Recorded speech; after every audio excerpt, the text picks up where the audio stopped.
My name's Kayleigh and today we're going to talk about Sutton Hoo in Suffolk, England. Located along the banks of the River Deben lies Sutton Hoo.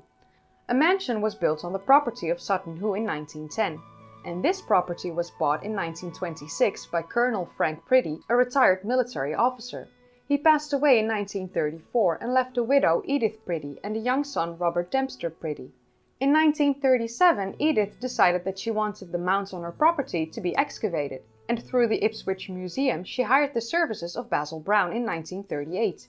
He was a self-taught archaeologist who worked full-time for the museum. In June 1938 she showed him the mounds. Basil Brown began excavating Mound 1 in May 1939. They started digging a trench on the east side of the mound, and on the third day they discovered an iron rivet from a ship. Within the next several hours more rivets were found in their original position. The size of the find became quickly apparent, as this has been one of the most spectacular archaeological discoveries in Britain.